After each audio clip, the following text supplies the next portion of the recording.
ಯದುಕುಮಾರ್ ನನ್ನ ಇಡೀ ಪ್ರಶ್ನೆ ಇರೋದು ಇಷ್ಟೇ. ಈಗ ಅಲ್ಲಿ ಸೂರ್ಯ ಮುಕುಂದರಾಜ್ ಒಂದು ಮಾತು ಹೇಳ್ತಾ ಇದ್ರು, ಒಂದು ವೇಳೆ ಈ ಥರ ರಾಮ ಮಂದಿರ ಹೋರಾಟವನ್ನು ಬೇರೆ ಗಲಭೆ ಕೇಸನ್ನು ನಾವು ಅದರಲ್ಲಿ ಏನಾದರೂ ಸಿಕ್ಕಿಸ್ಬೇಕು ಅಂತ ಇದ್ದಿದ್ರೆ, ಅಥವಾ ಇನ್ಯಾವುದೋ BJP ಕಾರ್ಯಕರ್ತರನ್ನೋ MLA ಸಿಕ್ಕಿಸ್ಬೇಕು ಅಂತ ಇದ್ದಿದ್ರೆ, ಬೇಕಾದಷ್ಟು ರೌಡಿ ಶೀಟರ್ ಕೇಸ್ಗಳಿವೆ, ಬೇಕಾದಷ್ಟು ಗಲಭೆ ಕೇಸ್ಗಳಿವೆ, ಕ್ರಿಮಿನಲ್ ಕೇಸ್ಗಳು ಇವೆ, ಅವ್ರನ್ನೇ ಹಿಡಿದು ಒಳಗಡೆ ಹಾಕ್ಬೋದಲ್ಲ. ಈ ಶ್ರೀಕಾಂತ್ ಪೂಜಾರಿ ಯಾರು ಅಂತ ಬಹುಶಃ ಈ ಕೇಸಿಂದನೇ ಅವ್ರ ಹೆಸರು ಗೊತ್ತಾಗಿರೋದು, ಈ ಜನ್ರೇಷನ್ಗೆ ಅಟ್ಲೀಸ್ಟು. ಶ್ರೀಕಾಂತ್ ಪೂಜಾರಿ ಯಾರು ಅಂತ ಈ ಕೇಸಿಂದನೇ ಗೊತ್ತಾಗಿರಬೇಕು. ಅವ್ರನ್ನ ಯಾಕೆ ಹುಡುಕ್ತಾ ಇದ್ವಿ ನಾವು?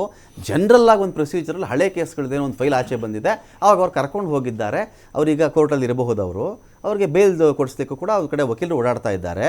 ಹಿಂಗೆ ಸಿಗಿಸ್ಬೇಕು ಅಂದರೆ ನಿಮ್ಮ BJPಲೇ ಬೇಕಾದಷ್ಟು ಲೀಡರ್ಗಳಿದ್ದಾರೆ, ಸಿಗಿಸ್ಬೋದು ನಾವು ಅಂತ. ಸರ್ವ ಸ್ವತಂತ್ರರು ಸರ್ ಅವರು. ಫೈನ್, ಏನಾದ್ರು ಮಾಡ್ಕೋಬೇಕಂದ್ರೆ ಸರ್ವ ಸ್ವತಂತ್ರರು. ಅವ್ರು ಯಾರು ಹಿಡಿದಿಲ್ಲ, ನಾವೇನಾದ್ರು ಹೇಳಿದೀವಿ ಅವ್ರಿಗೆ ಇಂಥವ್ರಿಗೆ ಹಾಕಿ ಪಿಕ್ ಅಂಡ್ ಚೂಸ್ ಮಾಡಿ ಅಂತ ಹೇಳಿದ್ವಾ. ಮತ್ತೆ ಪತ್ರಕ ವಿಶ್ಲೇಷಕರು ಅವ್ರು ಹೇಳ್ತಾ ಇದ್ರು, ನೆಲದ ಕಾನೂನು ವಿಚಾರದಲ್ಲೇ ರಾಮ ಮಂದಿರ ತೀರ್ಮಾನ ಆಗಿದ್ದು, ನೆಲದ ಕಾನೂನು ವಿಚಾರದಲ್ಲೇ ಆರ್ಟಿಕಲ್ 370 ಇದ್ ಮಾಡಿದಂತದ್ದು. ನಾವ್ ಯಾಕೆ ಹೇಳ್ತಾ ಇದೀವಿ ಅಂತಂದ್ರೆ, ಅಲ್ಲೊಬ್ಬ ಕಾರ್ಯಕರ್ತ ಈ ಒಂದು ಪ್ರಕರಣದಲ್ಲಿ ಅಂದಾಗ ರಾಮ ಭಕ್ತರ ಅಂತ ಇರಬೇಕಾದಾಗ ಅವರ ಒಂದು ಏನ್ ಕೇಸ್ ಹಾಕಿದ್ರೆ ಅದು ನಡೆಯುತ್ತೆ ಕಾನೂನು ಪ್ರಕಾರವಾಗಿ. ಆದ್ರೆ ನಾವ್ ಹೇಳ್ತಾ ಇರೋದು ಸಮಯ ಯಾವುದು ಹಂಗಂತ ಅನ್ಬಿಟ್ಟು ಕಾರ್ಯಕರ್ತ ಒಬ್ಬ ಎಲ್ಲ ತಪ್ಪು ಮಾಡಿ ಜೈ ಶ್ರೀರಾಮ್ ಅಂತ ಹೇಳಿಲ್ಲ, ಅದಲ್ಲಿ ಕರಸೇವಕರಾಗಿ ಜೈ ಶ್ರೀರಾಮ್ ಅಂತ ಹೇಳಿದಂಥದ್ದು ಇವ್ರು ತಿಳ್ಕೊಬೇಕು. ನಾವು ಹೋಗ್ತಾ ಇರೋಂಥದ್ದು, ನಾವಿರೋಂಥದ್ದು ನೆಲದ ಕಾನೂನಿಗೆ ಏನು ತಲೆಬಾಗಿ ನಡೀತಾ ಇರೋಂಥದ್ದು ಕಾಂಗ್ರೆಸ್ ಎಷ್ಟೋ ಇದಿರುತ್ತೆ. ಒಬ್ಬ ನ್ಯಾಷನಲ್ ಹೆರಾಲ್ಡ್ ಕೇಸ್ನಲ್ಲಿ ಅವರ ನಾಯಕರುಗಳನ್ನ ಕೋರ್ಟ್ ಮುಗಿಸಿದಾಗ ಇಡೀ ರಾಷ್ಟ್ರಾದ್ಯಂತ ಯಾಕೆ ಪ್ರತಿಭಟನೆ ಮಾಡ್ತೀರಾ? ಅದು ನೆಲದ ಕಾನೂನು ಅಲ್ವಾ? ಅದು ನೆಲದ ಕಾನೂನು ಅಲ್ವಾ? ಅಂದ್ರೆ ರಾಷ್ಟ್ರದ ಸಂಪತ್ತಲ್ವಾ ಇದು? 5,000 ಕೋಟಿ ರೂಪಾಯಿ ಇರುವಂತದ್ದು ನ್ಯಾಷನಲ್ ಕೇಸ್ ಅದಾಗಿರುವಂತದಲ್ವಾ? ಅದು ನೆಲದ ಕಾನೂನು ಅಲ್ವಾ ಅದಲ್ಲಿ? ಹಾಗಾದ್ರೆ ಒಬ್ಬ ಗೋಕಳ್ಳನ ಇದ್ ಮಾಡಿದಾಗ ನೀವೇ ಹೋಗಿ 25 ಲಕ್ಷ ರೂಪಾಯಿ ಕೊಟ್ರಲ್ಲ, ಅದ್ಯಾವ್ದದು? ಅದ್ಯಾವ್ದ್ರಿ ಅದು? ಅದಕ್ಕೆ ಇಲ್ವಾ ಅದು ನೆಲದ ಕಾನೂನು ಇಲ್ವಾ? ಒಬ್ಬ ಕುಕ್ಕರ್ ಬಾಂಬ್ ಹಿಡ್ಕೊಂಡು ಅವನ್ನ ಬ್ರದರ್ಸ್ ಅಂದ್ರಿ, ನೀವು ಬ್ರದರ್ಸ್ ಅಂದ್ರಿ. ಇದನ್ನೇ ಹೇಳುವಂತದ್ದು ತುಷ್ಟೀಕರಣದ ರಾಜಕೀಯ ನಿಮ್ದು, ಇಂದು ವಿರೋಧಿಗಳ ರಾಜಕೀಯ ಅಂತ ಹೇಳುವಂತದ್ದು. ಕೇಶವ್ ಅವರ ಇಲ್ಲಿ ಧರ್ಮನ, ದೇವರ, ಪಾರ್ಟಿನ, ಕಾರ್ಯಕರ್ತರ ಅಪರಾಧನ ಅಂತ? ಇಲ್ಲಿ ಧರ್ಮ ದೇವರು ಅಂತಲ್ಲ, ಏನಂದ್ರೆ ಇವ್ರಿಗೆ ಈ ಪಕ್ಷಗಳಿಗೆ ರಾಜಕೀಯ ಲಾಭ ಎಲ್ಲಿ ಸಿಗುತ್ತೋ ಅಲ್ಲಿ ನೋಡ್ಬೇಕು ಅಂತ ಅನ್ನೋದು ಬಿಟ್ರೆ ಬೇರೆ ಇನ್ನೇನಿಲ್ಲ. ಇವರೇನು ಹಿಂದೂ ಕಾರ್ಯಕರ್ತರನ್ನ ಅವ್ರಿಗೋಸ್ಕರ ಇವರೇನು ಬೆಂಬಲಕ್ಕೆ ನಿಂತಿಲ್ಲ. ಇದೇ 31 ವರ್ಷ ಈ ಕೇಸ್ ಹಿಂಗೆ ಇರ್ತಿರ್ಲಿಲ್ಲ. ಈಗ ನೋಡಿ, ಕಾಂಗ್ರೆಸ್ ಸರ್ಕಾರ ಬಂದ ತಕ್ಷಣ ಅವರು ಕೆಲವು ಶಾಸಕರ ಈ DJಯಲ್ಲಿ KJಯಲ್ಲಿ ಕೇಸುಗಳಲ್ಲಿ ಅವ್ರನ್ನ ಅಮಾಯಕರು ಅವ್ರನ್ನ ಬಿಟ್ಬಿಡಿ ಅಂತೇಳಿ ಅವ್ರು ಲೆಟರ್ ಬರ್ದಿದ್ದಿತ್ತು. ಯಾಕಂದ್ರೆ ಅವ್ರ ಸರ್ಕಾರಗಳು ಬಂದಾಗ ಕೆಲವು ಕೇಸುಗಳನ್ನ ಮಾಡ್ಲಿಕ್ಕೆ ಪ್ರಯತ್ನ ಮಾಡೋದು ಅದೆಲ್ಲ ಈ ಹಿಂದೆ BJP ಸರ್ಕಾರ ಇದ್ದಾಗ ಕೂಡ ಅವರು ಕೆಲವು ಬಜರಂಗ ದಳದವ್ರದ್ದು ಕೇಸುಗಳು ಬಿಟ್ಬಿಡ್ಬೇಕು ಅನ್ನೋ ಒಂದು ಮಾತುಕತೆ ಬಂದಿತ್ತು. ಈ ಕನ್ನಡ ಪರ ಹೋರಾಟಗಾರರ ಕೆಲವು ಕೇಸುಗಳು ಬರ್ತಿದೆ. ಅದು ಈ ಎರಡೂ ಪಾರ್ಟಿಗಳು ತಪ್ಪು ಮಾಡ್ತಾನೆ ಬಂದಿದ್ದಾವೆ ರಾಜಕೀಯ ಲಾಭಕ್ಕೋಸ್ಕರ. ಇಲ್ಲಿ ಬಡಪಾಯಿ ಜನರೇ ಅಲ್ಲಿ ತೊಂದರೆ ಅನುಭವಿಸ್ತಾ ಇರೋರು. ಇದರಿಂದ ಇವರೇನು ಅವ್ರಿಗೋಸ್ಕರ ಉಪಕಾರ ಮಾಡ್ತಾರೆ ಅನ್ನೋದೇನಿಲ್ಲ. ಈಗ ಕಾಂಗ್ರೆಸ್ನವರು ಅಷ್ಟೇ ಇವತ್ತಿನ ದಿವಸ ಈ ಹಿಂದೆ ನೋಡಿ ಬ್ರಹ್ಮಾಂಡ ಭ್ರಷ್ಟಾಚಾರ ಮಾಡಾಳ್ ವಿರೂಪಾಕ್ಷಪ್ಪನವರು ಇವಾಗ ಹೊರಗಡೆ ಬಂದಿದ್ದಾರೆ. ಏನದು ಟೆಕ್ನಿಕಲ್ ಪ್ರಾಸಿಕ್ಯೂಷನ್ಗೆ ಪರ್ಮಿಷನ್ ಕೊಡ್ತಾ ಇಲ್ಲ ಅನ್ನೋದು. ದೇವೇಂದ್ರಪ್ಪ ಅವ್ರು 20 ಲಕ್ಷ ಲಂಚ ತಗೋಬೇಕಾದ್ರೆ ಸಿಗಾಕೊಂಡು ಅವ್ರು ಹೊರಗಡೆ ಬಂದಾರೆ. ಏನಂದ್ರೆ ಇವ್ರ ಸರ್ಕಾರ ಇಂಥವ್ರನ್ನೆಲ್ಲ ಮಾಡೋದ್ರಲ್ಲಿ ಇವ್ರು ಏನೋ ಒಂದು ಇಂಟ್ರೆಸ್ಟ್ ತೋರಿಸ್ತಾ ಇಲ್ಲ. ಯಾವ್ದೋ ಒಂದು ಹಳೆ ಕೇಸ್ ತೆಗೆದು ಯಾವ್ದೋ ಒಬ್ರು ಏನಾದ್ರೂ ಒಬ್ರು ನಮ್ಗೆ ವೋಟ್ ಬರುತ್ತೆ ಅನ್ನೋ ಒಂದೇ ಕಾರಣದಿಂದ ಈ ತರ ಮಾಡ್ತಾ ಇದ್ದಾರೆ. ಮಂಜುನಾಥ್ ಅವ್ರಿಗೊಂದು ಪ್ರಶ್ನೆ ಕೇಳ್ಬಿಡ್ತೀನಿ. ಮಂಜುನಾಥ್, ಇಲ್ಲಿ ಏನಂದ್ರೆ ನಿಮಗೆ ಇದ್ರ ಬಗ್ಗೆ ಮಾಹಿತಿ ಇದೆಯೋ ಇಲ್ವೋ ನನಗೆ ಗೊತ್ತಿಲ್ಲ. ನನ್ನ ಬಳಿ ಸ್ವಲ್ಪ ಒಂದಷ್ಟು ಮಾಹಿತಿ ಇದೆ, ನಿಮ್ಗೆ ಹೇಳ್ಬಿಡ್ತೀನಿ. ನಿಮ್ಗೆ ಗೊತ್ತಿದ್ರೆ ಹೌದು ಅನ್ನಿ, ಇಲ್ಲಾಂದರೆ ಓಕೆ, ಇಟ್ಸ್ ಓಕೆ. ನೋಡಿ, ಇದು 5ನೇ ತಾರೀಕು 12ನೇ ತಿಂಗಳು 1992 ಆಗಿರೋ ಗಲಭೆ. ನೀವು ಹುಟ್ಟಿರಲಿಲ್ಲ, ನಿಮ್ಮ ತಂದೆಗೆ ಮದುವೆ ಕೂಡ ಆಗಿರಲಿಲ್ಲ ಅವಾಗ. ಇರಲಿ, 11 ಜನದ ಮೇಲೆ FIR ಆಗುತ್ತೆ. ಎಲ್ಲೆಲ್ಲಿ ನೋಡಿ, ಹುಬ್ಬಳ್ಳಿಯ ಪೆಂಡಾಲ್ಗಲ್ಲಿ ದುರ್ಗದ ಬೈಲು ಸ್ಟೇಷನ್ ರೋಡಲ್ಲಿ ಆದಂಥ ಗಲಭೆ ಇದು. ಅಂಗಡಿಯ ಮುಂಗಟ್ಟು ವಾಹನಗಳಿಗೆ ಬೆಂಕಿ ಹೆಚ್ಚಿದ್ರು ಅಂತ ಆರೋಪ. ತುಂಬ ದೊಡ್ಡ ಮಟ್ಟದ ಆಸ್ತಿ ಪಾಸ್ತಿ ನಷ್ಟ ಆಯಿತು ಅಂತ ಇದೆ. 11 ಜನರ ಮೇಲೆ FIR ಆಗುತ್ತೆ. ಇದರಲ್ಲಿ 11 FIR ಅಲ್ಲಿ A1 ಬದುಕಿಲ್ಲ, A7 ಬದುಕಿಲ್ಲ, A10 ಕೂಡ ಬದುಕಿಲ್ಲ. A10 ಅಕ್ಯೂಸ್ಡ್ ನಂಬರ್ 10 ಆರೋಪಿ 10 ಅವರು ಬದುಕಿಲ್ಲ ಇಲ್ಲಿ. A2 Raju Dharmadas, A3 Srikanth Poojary, A4 Ashoka Ishwara, A5 Shanmukha Shankar ಸಾ, A6 ಗುರುನಾಥ್ ಶಂಕರ್ ಸಾ, A8 ರಾಮಚಂದ್ರ ಸಾ, A9 ಅಮೃತ ಅಶೋಕ್ ಸಾ. ಇಷ್ಟು ಜನ ಬದುಕಿದ್ದಾರೆ. ಇಷ್ಟು ಜನ ಸುಮಾರು 31 ವರ್ಷಗಳಿಂದ ಅವರು ತಪ್ಪು ಮಾಡಿದ್ದಾರೋ ಮಾಡಿಲ್ವೋ ಕೋರ್ಟ್ಗಂತೂ ಅಲಿಬೇಕಾಗಿರುತ್ತೆ, ಓಡಾಡಬೇಕಾಗಿರುತ್ತೆ. ಯಾರ್ಯಾರು ಈ ಒಂದು ವಿಚಾರದಲ್ಲಿ ನಿಮ್ಮ ನೆರವಿಗೆ ಬಂದರು, ನಿಮ್ಮ ತಂದೆ ತಪ್ಪು ಮಾಡಿಲ್ಲಪ್ಪ ನಾನು ಬಗೆಹರಿಸ್ತೀನಿ, ರಾಜಕೀಯ ನಾಯಕರಾದರೂ ಬಂದಿರಲಿ, ಯಾರಾದರೂ ಬಂದಿರಲಿ, ನಮ್ಮ ಕುಟುಂಬದ ಜೊತೆ ಇವರಿದ್ದರು, ಇದಾರ ಯಾರಾದರೂ? ಇದ್ದಾರೆ ಸರ್. ಯಾರ್ಯಾರಿದ್ದಾರೆ? ಮಹೇಶ್ ಟೆಂಗಿನಕಾಯಿ ಇದ್ದಾರೆ ಸರ್. ಮಹೇಶ್ ಟೆಂಗಿನಕಾಯಿ ಇದ್ದಾರೆ. ಓಕೆ. ಮತ್ತು ಅಶೋಕ್ ಕಾಟ್ವೆ ಇದ್ದಾರೆ. ಮತ್ತೆ ನಂದು ಸಪಾರೆ ಇದ್ದಾರೆ. ಓಕೆ. ಮತ್ತು ಮತ್ತೆ ಅವ್ರ ಹೆಸರು ಇದೆ ಸರ್. ಸಾಕಷ್ಟು ಮಂದಿ ನಮ್ಮ ಮನೆಗೆ ಬಂದು ವಿಸಿಟ್ ಕೊಟ್ಟು ಹೋಗಿದ್ದಾರೆ. ಯಾವಾಗ ಬಂದ್ರು ಮಂಜುನಾಥ್? ಯಾವಾಗ ಬಂದ್ರು? ಈಗ ಬಂದಿರ್ತಾರೆ. ಈಗ ನಿನ್ನೆ ಬಂದಿದ್ದೀವಿ ಸರ್. ನನ್ನ ಪ್ರಶ್ನೆ ಅದಲ್ಲ ಮಂಜುನಾಥ್, ನನ್ನ ಪ್ರಶ್ನೆ ಅದಲ್ಲ. ಈಗ ನಿಮ್ಮ ತಂದೆ ತಪ್ಪು ಮಾಡಿರೋ ಕೋರ್ಟ್ ಡಿಸೈಡ್ ಮಾಡಲಿ, ನಾವು ಯಾರು ಅಲ್ಲ, ಈ ಪ್ಯಾನಲ್ ಕೂಡ ಅಲ್ಲ ಅದನ್ನು ಡಿಸೈಡ್ ಮಾಡೋಕ್ಕೆ. ನನ್ನ ಇಡೀ ಪ್ರಶ್ನೆ ಇರೋದು 92 ಗಲಭೆ ಆದಮೇಲೆ ಈಗ ನಿಮ್ಮ ತಂದೆ ಆಟೋ ಓಡಿಸ್ತಾ ಇದ್ದಾರೆ, ಎರಡೂ ಶೋಲ್ಡರ್ಗಳು ಅವ್ರಿಗೆ ಪ್ರಾಬ್ಲಮ್ ಅಂತ ನಾನು ಕೇಳ್ಪಟ್ಟೆ. ನೀವು ಕೂಡ ಅದನ್ನು ಹೇಳಿದ್ರಿ ಅವಾಗಲೇ. ಇಷ್ಟು ವರ್ಷಗಳ ಕಾಲ ನಿಮ್ಮ ಕುಟುಂಬದೊಂದಿಗೆ ಯಾರಿದ್ರು? ಕಷ್ಟ ಸುಖದಲ್ಲಿ ಯಾರ್ಯಾರು ಆದರು? ರಾಜಕೀಯ ನಾಯಕರಾಗಲಿ, ಸಂಬಂಧಿಕರಾಗಲಿ, ಅಥವಾ ಈ ಸಹ ಆರೋಪಿಗಳಾಗಲಿ, ಯಾರಾದರೂ ಸರಿ.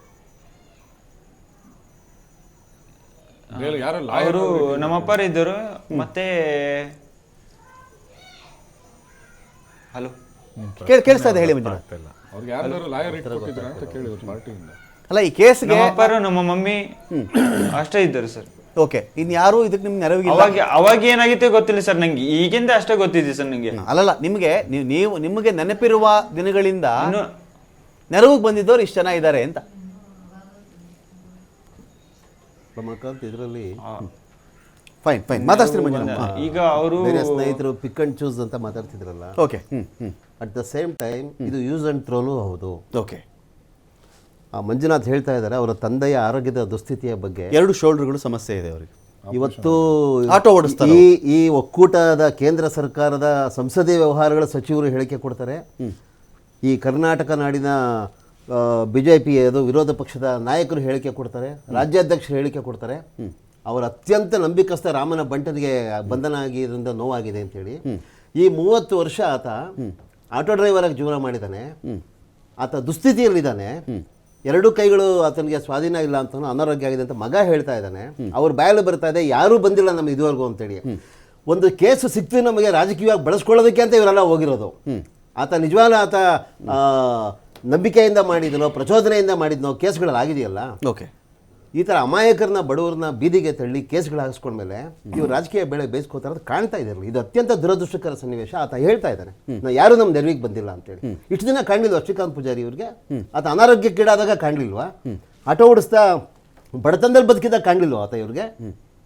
ರಾಜಕೀಯ ಬೆಳೆ ಬೇಯಿಸ್ಕೊಳ್ಳೋದಕ್ಕೆ, ದೊಂಬಿ ಎಬ್ಬರಿಸೋದಕ್ಕೆ ಕಾರ್ಯಕರ್ತರು ಬೇಕು.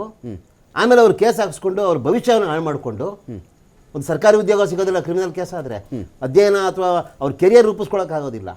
ಒಂದು ಒಂದು ಒಂದು ಸ್ಪಷ್ಟವಾದ ವರ್ಗ ವಿಭಜನೆ ಇದೆ. ನಾಯಕತ್ವ ಮಟ್ಟದಲ್ಲಿರೋರು ಅವ್ರ ಮಕ್ಕಳುಗಳು ಎಲ್ಲ ಸೇಫ್ ಆಗಿರ್ತಾರೆ, ವಿದೇಶಗಳಲ್ಲಿ ಓದ್ತಾ ಇರ್ತಾರೆ, ಕಾರ್ ಇಟ್ಕೊಂಡು ಬಿಸ್ನೆಸ್ ಮಾಡ್ಕೊಂಡು ಓಡಾಡ್ತಿರ್ತಾರೆ. ಸಾಮಾನ್ಯ ಕಾರ್ಯಕರ್ತರು ಈ ಥರ ಕೇಸ್ ಹಾಕಿಸ್ಕೊಂಡು ಇವಾಗಲೂ ರಾಜಕೀಯದವ್ರಿಗೆ ದಾಳ ಆಗ್ತಾ ಇದ್ದಾರೆ ಇವರು.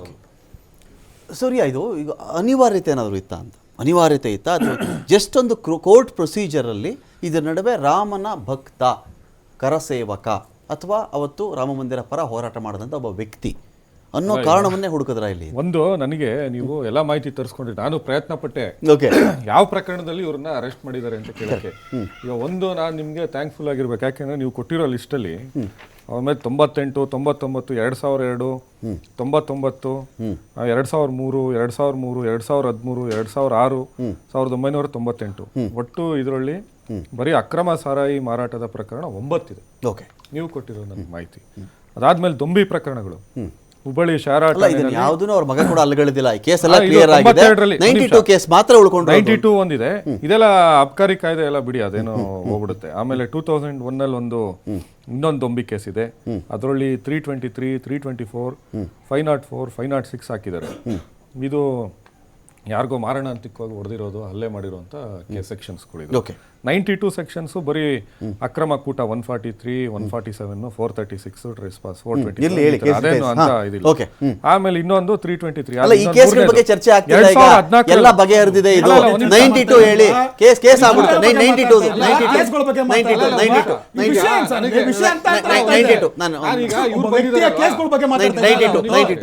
ಕೇಳಿಸ್ಕೊಳ್ಳಿ. ಈಗ 92 ಕೇಸಲ್ಲೇ ಇದೆಲ್ಲ ಬಗೆಹರಿದಿದೆ ಅಂತ ಮಗ ಹೇಳಿದ್ ನನಗೆ. ಅಲ್ಲ, 92 ಕೇಸಲ್ಲೇ ಇವ್ರು ಅರೆಸ್ಟ್ ಆಗಿದ್ದಾರಾ ಅಥವಾ ಈ ಕೇಸ್ಗಳಲ್ಲಿ ಇಲ್ಲ, ಇಲ್ಲ, ಇಲ್ಲ, ಇದು ಮಗ ಹೇಳಿರ್ಬೋದು, particular- ಮಗನಿಗೆ ಇಲ್ಲಿ ಅಲ್ಲ, ನೀವು ಅವ್ರಿಗೆ ಪಾಪ ಹುಡುಗನ್ಗೆ ಕೇಳಿದಾಗ 5/12/1990 ನಾನು ಮಂಜುನಾಥ್ ಇನ್ನೊಮ್ಮೆ ಸ್ಪಷ್ಟಪಡಿಸ್ಬಿಡ್ತೀನಿ ನಿಮ್ಗೆ. ಅವ್ರಿಗೆ lawyer- ಇನ್ನೊಮ್ಮೆ ಮಂಜುನಾಥ್, ಈ ಕೇಸು ಈ ಅಬಕಾರಿನೋ ದೊಂಬಿನೋ ಜೂಜಾಟನೋ ಮುಂಜಾಗ್ರತೆ ಇದ್ಯಾವುದು ಅಲ್ಲದೆ ಬರೀ ರಾಮ ಮಂದಿರ ವಿಚಾರದ ಹಳೆ ಹುಬ್ಬಳ್ಳಿ ಗಲಭೆ ಆ ಕೇಸ್ಗೆ ಸಂಬಂಧಪಟ್ಟಂತೆ ಮಾತ್ರ ಕರೆದಿರೋದಾ, ಇಲ್ಲ ಬೇರೆ ಬೇರೆ ಕೇಸಲ್ಲಿ ಯಾವ್ದಾದ್ರು ಒಂದು ಕರೆದಿರೋದಾ ಇದು ಅಂತ? ಇಲ್ಲ ಸರ್, ಕರ್ದೇವಿ ಸರ್, ಎಲ್ಲ ಕರ್ದೇವಿ ಸರ್. ಅಲ್ಲ ಮಂಜುನಾಥ್ ನನ್ನ ಪ್ರಶ್ನೆ ಒಂದು ನಿಮಿಷ ನನ್ನ ಪ್ರಶ್ನೆ ನೀಟಾಗಿ ಕೇಳಿಸ್ಕೊಳ್ಳಿ. ಸುಮಾರು ಕೇಸ್ ಇದೆ, 9+3+1+3 ಇಷ್ಟು ಕೇಸ್ ಇದೆ ಇಲ್ಲಿ. ನಾನು ಕೇಳ್ತಿರೋದು ಈ ಸಾರಾಯಿ ಮಾರಾಟ ಪ್ರಕರಣ, ದೊಂಬಿ, ಮಟ್ಕ, ಮುಂಜಾಗ್ರತಾ ಪ್ರಕರಣ, ಈ ಪ್ರಕರಣಗಳ ಮೇಲೆ ತಮ್ಮ ತಂದೆಯನ್ನ ಕರೆದಿರೋದ. 92ರಲ್ಲಿ ಹುಬ್ಳಿಲಿ ಒಂದು ಗಲಭೆ ಆಗಿತ್ತು, ಅಂಗಡಿಗಳಿಗೆಲ್ಲ ಬೆಂಕಿ ಹಚ್ಚಿಬಿಟ್ಟಿದ್ರು, ಗಾಡಿಗೆ ಬೆಂಕಿ ಹಚ್ಚಿಬಿಟ್ಟಿದ್ರು ಅಂತ. ಆ ಕೇಸಲ್ಲಿ ಕರ್ಕೊಂಡು ಹೋಗಿರೋದಾ ಇದು ಅಂತ? ಹಾಂ ಸರ್, ಇಲ್ಲ ಸರ್, ಅವಾಗ ಸಾಲ್ವ್ ಮಾಡಿದ್ದೆ ಸರ್. ಅವತ್ತು 31 ವರ್ಷದಿಂದ ಅವಾಗ ಒಂದು ಜಾಮೀನು ಕೊಟ್ಟು ಇದು ಮಾಡಿದ್ದಾರೆ, ನಮ್ಮ ದೊಡ್ಡಪ್ಪರು ಹೇಳಿದ್ದಾರೆ ಸರ್. ಅಲ್ಲ, ಜಾಮೀನು ಕೊಡೋದು ಬೇರೆ, ಅದಾದ್ಮೇಲೆ ಟ್ರಯಲ್ ನೋಡಿ ನಿಮ್ಗೆ ಗೊತ್ತಿಲ್ಲ ಅನ್ಸುತ್ತೆ, ಇರ್ಲಿ, ಇಟ್ಸ್ ಓಕೆ. ಜಾಮೀನು ಕೊಡೋದು ಬೇರೆ, ಒಂದು ಕೇಸಲ್ಲಿ ಜಾಮೀನು ಅಪ್ಲೈ ಮಾಡಿದಾಗ ಅದಕ್ಕೆ ಅರ್ಹತೆ ಇದ್ದರೆ ಕೊಡ್ತಾರಲ್ಲಿ. ಖುಲಾಸೆ ಆಗೋದು ಬೇರೆ. ನಿಮ್ಮ ತಂದೆದು ಏನೂ ತಪ್ಪಿರಲಿಲ್ಲ ಇದರಲ್ಲಿ, ಅವ್ರು ಸುಮ್ಮನೆ ನೋಡ್ತಾ ಇದ್ರು, ಯಾರೋ ಕರ್ಕೊಬಂದ್ಬಿಟ್ಟಿದ್ರು, ಈ ಥರದ್ದೆಲ್ಲ ಬರುತ್ತೆ. ನಿರಪರಾಧಿ ನಿಮ್ಮಪ್ಪ ಇದರಲ್ಲಿ ಅಂತ ಕೇಸ್ ತೀರ್ಪು ಬಂದಿದ್ರೆ ಬೇರೆ. ಯಾಕೆಂದರೆ ನಮಗೂ ಯಾವ ಕೇಸಲ್ಲಿ ಕರ್ಕೊಂಡು ಹೋಗಿದ್ದಾರೆ ಕ್ಲಾರಿಟಿ ಬೇಕು. ಎಲ್ಲರೂ ಹೇಳ್ತಿರೋದು, ಗಮನಕ್ಕೆ ಬರ್ತಿರೋದು ಏನು ಅಂದರೆ 92 ಗಲಭೆ ಅಂತ. ಇದು ಹೌದಾ? ನಿಮ್ಗಂತ ನೋಟಿಸ್ ಬಂತಾ? ಯಾರ ನೋಟಿಸ್ ಕೊಟ್ಟಿದ್ದಾರೆ ಯಾರಾದರೂ ನಿಮಗೆ?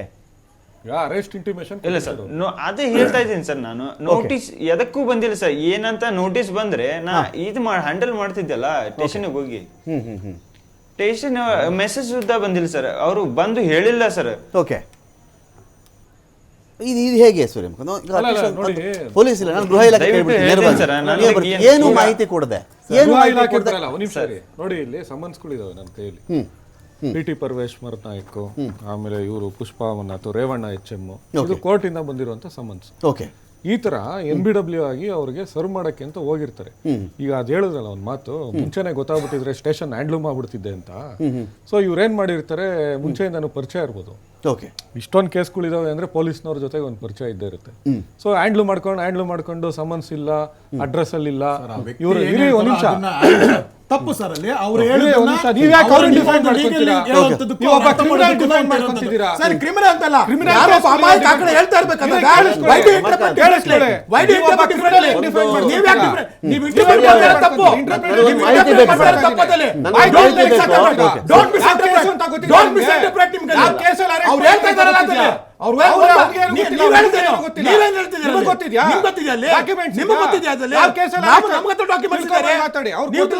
ಮಾತಾಡ್ತಿದ್ದೀನಿ ನಾನು. ಹೋಟೆಲ್ ಏನಾಗಿರುತ್ತೆ, ಇವ್ರಿಗೆ ಸಮನ್ಸ್ ಹೋಗ್ತಾ ಇರುತ್ತೆ. ಸೊ ಇವರು ಕೋರ್ಟ್ ಪಿಸಿನ ಮತ್ತೆ ಅಲ್ಲಿರುವಂತ ಪೊಲೀಸ್ ಸ್ಟೇಷನ್ ಅವ್ರು ಪರಿಚಯ ಎತ್ಕೊಂಡು ಒಂದು 50 ರೂಪಾಯಿ 100 ರೂಪಾಯಿ ಕೊಟ್ಬಿಟ್ಟು ಅದು ಇದಾಗ್ತಿರ್ಬೋದು. ಪ್ರೊಸೀಜರ್ ಬಗ್ಗೆ ನಾವು ಮಾತಾಡೋದು, ನಾವು ಯಾರು ನ್ಯಾಯಾಲಯದ ಬಗ್ಗೆ ಜಡ್ಜ್ ಮಾಡಕ್ ನಾವ್ಯಾರು ನ್ಯಾಯಾಲಯದ ಬಗ್ಗೆ ಜಡ್ಜ್ ಮಾಡಬಾರ್ದು.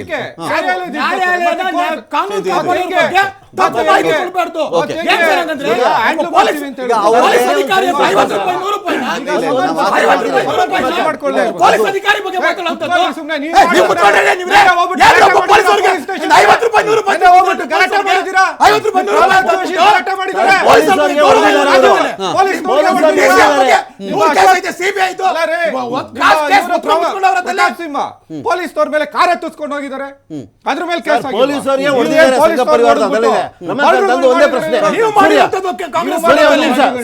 ಒಂದೇ ಪ್ರಶ್ನೆ ಬಂದ್ಬಿಡ್ತಾರೆ ಇಲ್ಲಿ ಕ್ರಿಮಿನಲ್ ರಾಮ ಮಂದಿರ ವಿಚಾರ ಸಂಬಂಧ ನೀವು ಕ್ರಿಮಿನಲ್ಸ್ ಡಿಫೆನ್ಸ್ ಮಾಡ್ತಾ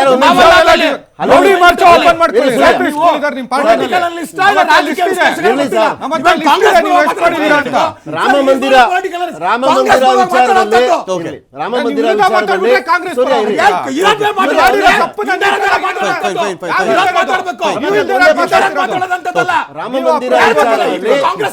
ದಶಕಗಳ ಕಾಲ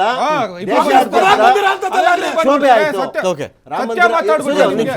ರಾಮ ಮಂದಿರ ಡಿಸ್ಪ್ಯೂಟ್ ಇದ್ದಾಗ ದಶಕಗಳ ಕಾಲ ದೇಶಾದ್ಯಂತ ಕ್ಷೋಭೆ ಆಯಿತು, ಕಾನೂನು ಹಿಂಸಾಚಾರ ಎಲ್ಲವೂ ನಡೀತು. ಬಹುಶಃ ದೇಶಾದ್ಯಂತ 100,000 ಸಾವಿರಾರು ಪ್ರಕರಣಗಳು ದಾಖಲಾಗಿರ್ಬೋದು. ಓಕೆ, ಸಂಘ ಪರಿವಾರದ ಕಾರ್ಯಕರ್ತರ ಮೇಲೂ ಆಗಿರ್ಬೋದು, ಮುಸ್ಲಿಮರ ಮೇಲೂ ಆಗಿರ್ಬೋದು, ಪ್ರಗತಿಪರರ ಮೇಲೆ ಆಗಿರಬಹುದು. ಅಟ್ ದ ಎಂಡ್ ಕೋರ್ಟಿಂದ ಒಂದು ಆದೇಶ ಬಂತು, ಅಲ್ಲಿ ರಾಮ ಮಂದಿರ ನಿರ್ಮಾಣ ಆಗ್ಬೋದು ಅಂತ ಏನೋ ಬಂತು, ಏನೋ ಆಯ್ತು ಅದು ಬಿಡಿ. ಅದು ಎಲ್ಲ ಪ್ರಕರಣಗಳು ವಾಪಸ್ ತಗೋಬೇಕು ಅಂತ ಏನಾದರೂ ಆಗಿದೆಯಾ? ಓಕೆ, ಈ ಪ್ರಕ್ರಿಯೆಯಲ್ಲಿ ನೂರಾರು ಸಾವಿರಾರು ಪ್ರಕರಣಗಳಾಗಿದೆಯಲ್ವಾ? ಓಕೆ, ಎಲ್ಲ ಮನ್ನಾ ಮಾಡಿಬಿಡಿ, ಸಂಘ ಪರಿವಾರದವ್ರು ಮಾತ್ರ ಬಿಟ್ಬಿಡಿ ಅಂತ ಏನಾದರೂ ಸುಪ್ರೀಂ ಕೋರ್ಟ್ ಆದೇಶ ಮಾಡಿದೆಯಾ? ಓಕೆ, ಅಥವಾ ನಮ್ಮ ಸಂಸತ್ನಲ್ಲಿ ಏನಾದರೂ ಇದ್ರ ಬಗ್ಗೆ ನಿರ್ಣಯ ಆಗಿದೆಯಾ? ಈ ನೆಲದ ಕಾನೂನು ಅರೆಸ್ಟ್ ಮಾಡಿದರೆ ಸಿಂಪಲ್ ವಿಚಾರ. ಇದನ್ನ ಔಟ್ ಆಫ್ ಪ್ರಪೋರ್ಷನ್ ಬಿಂಬಿಸೋದು ರಾಜಕೀಯ ಉದ್ದೇಶ ಬಿಟ್ಟರೆ ಬೇರೆ ಇನ್ನೇನಿಲ್ಲ. ನನಗೆ ಇನ್ನೊಂದು ಅನುಮಾನ, ಒಬ್ಬ ಪತ್ರಕರ್ತನಾಗಿ ನನಗೆ ಬರ್ತಿರೋದೇನು ಅಂದರೆ, ಮೋದಿಯವರ 10 ವರ್ಷದ ಆಡಳಿತ ನಮಗೆ ಜನ ಬೆಂಬಲ ತಂದುಕೊಡುತ್ತೆ ಅನ್ನೋ ನಂಬಿಕೆ ಕಳ್ಕೊಂಡಿರ್ಬೋದು ಬಿಜೆಪಿ. ಇದ್ದಿದ್ದರೆ ಮೋದಿಯವರ ಸಾಧನೆಯನ್ನು ಇಟ್ಕೊಂಡು ಅವ್ರು ಬರ್ತಾ ಇದ್ರು ಜನರ ಹತ್ರಕ್ಕೆ. ಈ ತರ ಕ್ಷುಲ್ಲಕ ವಿಚಾರಗಳನ್ನ ಇಟ್ಕೊಂಡು ಚುನಾವಣೆಗೆ ಸಿದ್ಧತೆ ಮಾಡ್ತಾರೆ. ಮೋದಿ ಅವರು ಬಂದಿರಲ್ಲ,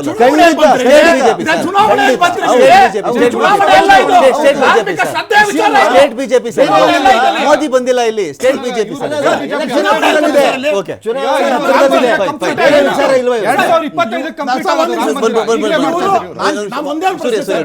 ನಮ್ಗೊಂದೇ ಒಂದು ಪ್ರಶ್ನೆ, ಇವರು ರಾಜಕೀಯ ವಿಶ್ಲೇಷಕರ ಇಲ್ಲ ಕಾಂಗ್ರೆಸ್ ಇಲ್ಲ ಇನ್ನೊಬ್ಬ ವಕ್ತಾರರ ಅಂತ ನಾನು ಹೇಳ್ಬೇಕು. ಇವತ್ತಲ್ಲಿ ಮೋದಿ ಎಲ್ಲಿ ಬರ್ತಾರೆ? ಇಲ್ಲಿ ನಾವು ಚುನಾವಣೆ ವಿಚಾರ ತಗೊಂತಾ ಇದೀವಾ ಇಲ್ಲ ರಾಮ ಪತ್ರಕರ್ತರು ಮಾತ್ರ ನೀವು ಮಾಡೋದೆಲ್ಲ ಸರಿ ಏನೋ ಬೇಕು.